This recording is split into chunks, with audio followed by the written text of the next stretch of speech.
Supriya Shinde, do you concur with your allies' opinion that this election was rigged? This is discrediting the people's mandate, Supriya. I have said what I have to say, and I think I have said it very clearly.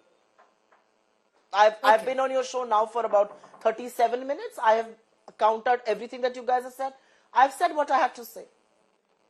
So you don't think there were any unfair means? This is a fair verdict and you have to accept it whichever way you introspect. Look, I do believe what the people do in an election has to be accepted by everybody. Do I believe that the BJP doesn't use unfair means? Absolutely not. I think it does. But I am not going to sit here and cry foul. I think we accept the verdict in Jharkhand.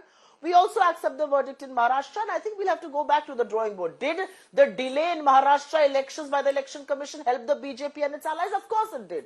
But when a Sanjay Raut says Adani is... when a Sanjay Raut ma'am says Adani is a ladli bhai of the BJP, are you going to, or ladka bhai of the BJP, are you going to say that's unfortunate, that's regrettable? Because the moment you start making these statements, it appears like you are sore losers. And that you, instead of introspecting, you're finding reasons for your massive defeat.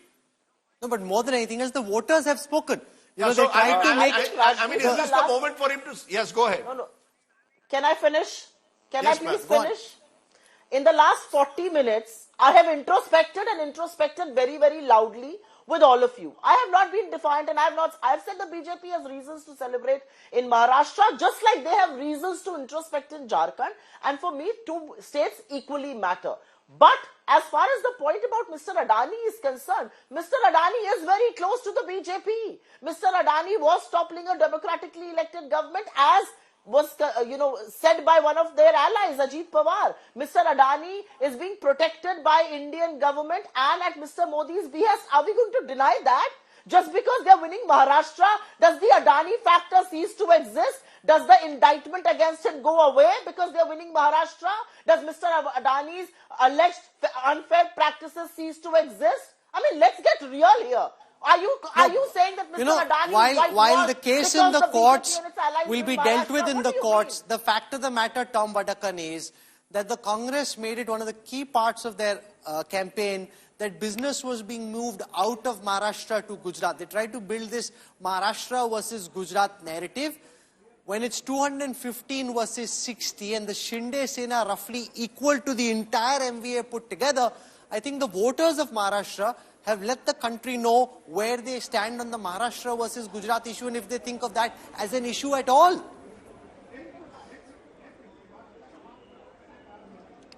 Well, I think this whole thing has been clarified by our Deputy Chief Minister of when the industry moved out.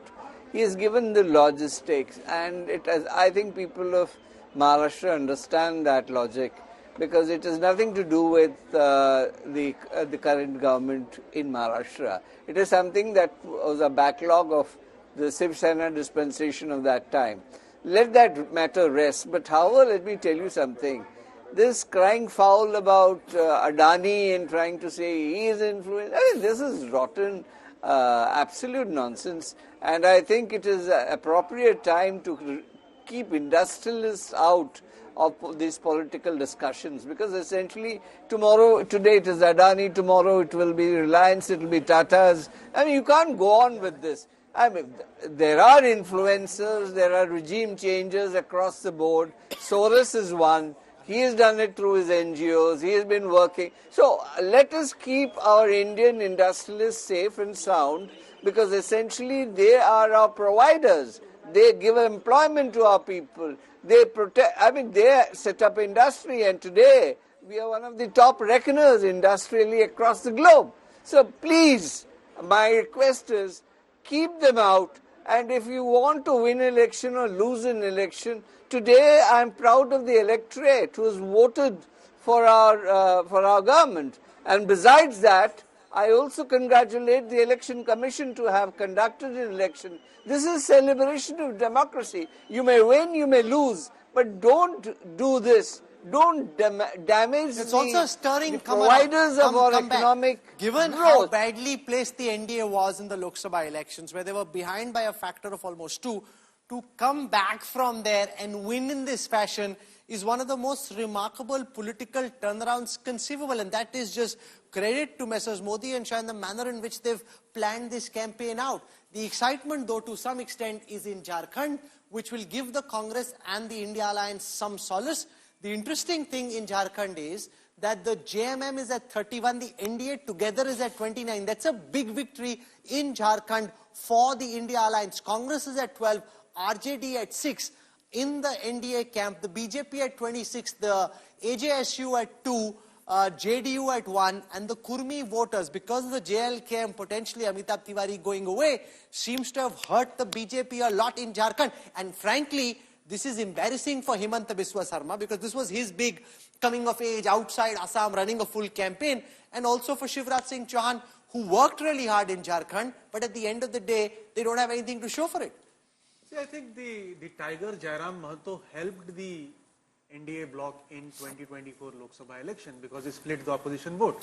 But in the Vidhan Sabha, he's again splitting the opposition vote and thus helping JMM alliance because he has emerged as a leader of Kurmis. Ajsu, Sudesh Mahto, has been the leader of the Kurmis for a long time now, for 15-20 years.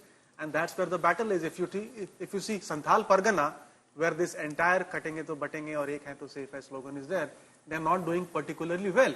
And the very surprising thing is, Tejasvi Yadav's party, RJD, is leading or winning in 6 out of the 7 or odd 8 seats it is contesting, which is near the border of No, but Jharkhand. Look at this. So much was said of Kolhan and the impact that Champai Soren could have in Kolhan.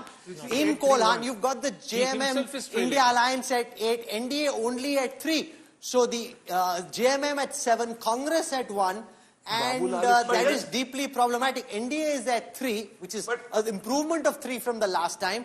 But frankly, this is quite embarrassing. You know, the fact is this was an area swept by the JMM alliance They've last still time swept itself. So they've still swept it. And I come back to it, Rahul, and I'm going to emphasize this because I'm getting people you saying, you know, look at Bhatenge to Katenge, it works so well in Maharashtra. It doesn't work everywhere. Are you telling me that the BJP, in fact, if anything, the BJP was even more overt with pushing the thing, Ghuspatia, narrative in Jharkhand? It didn't work. India is, I meant, you know, this is the problem I have with facile explanations. India is the most diverse country in the world. What is true of Maharashtra is not true of Jharkhand. The only unity I see between two governments, both incumbent governments are being voted today, is your strong welfare schemes well directed to the woman. The woman, I'm going to say this, I'm going to say it 100 times because that's the only way someone out there is going to understand what's happened. You're asking me why, for example, our guys who've never lost elections in Maharashtra 5 times, right, are trailing today. Because there's a 50% woman vote. And if that vote goes up by 6%, then I need the male vote to go for me by 10%.